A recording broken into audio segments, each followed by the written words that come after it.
અરવલ્લી જિલ્લા મજૂર એસોસિએશન દ્વારા જિલ્લા વિકાસ અધિકારીને આવેદન આપવામાં આવ્યું। છેલ્લા કેટલાય સમયથી નકલી સિંચાઈ વિભાગ કચેરીનો મામલો હજુ પણ બંધ કવર અને બંધ બારણે હોય ત્યારે અરવલ્લી જિલ્લાના મજૂર સંગઠનના હોદ્દેદારોએ જિલ્લા વિકાસ અધિકારી તેમજ સિંચાઈ વિભાગના અધિકારીને લેખિત રજૂઆત કરી।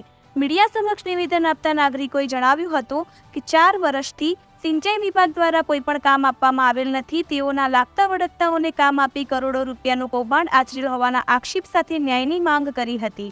મજૂરી પર નભતા પરિવારો બેરોજગાર બન્યા છે ત્યારે આવનાર દિવસોમાં જો કામ આપવામાં નહીં આવે તો સિંચાઈ વિભાગ કચેરી ખાતે ગાંધી ચિંધ્યા માર્ગે જઈ ઉગ્ર આંદોલનની ચીમકી ઉચ્ચારી હતી।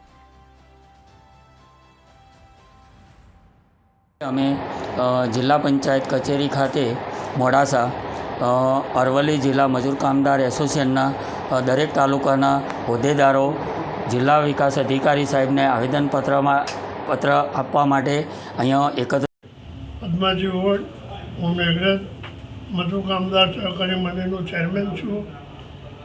છેલ્લા 2021થી અમારી મંડળીના મેઘરજ તાલુકાની મંડળીમાં કોઈ પણ કામ હજુ સુધી મળ્યા નથી। તે કામો માટે અમે રજૂઆત કરવા માટે માન્ય શ્રી ડીડીઓ સાહેબને ત્યાં આવેલા છે રજૂઆત કરવા માટે અને છેલ્લા 1 વર્ષથી ટ્રાયબલના કામો જે આવેલા છે તેની પણ સિંચાઈ દ્વારા હજુ એજન્સી કરવામાં આવતી નથી। એ અંગે અમે માન્ય સાહેબજી જોડે રજૂઆત કરી છે અને અમને યોગ્ય ન્યાય મળશે એવી અમને ખાતરી છે। રિપોર્ટર અલ્પેશ ભાટિયા, અરવલ્લી।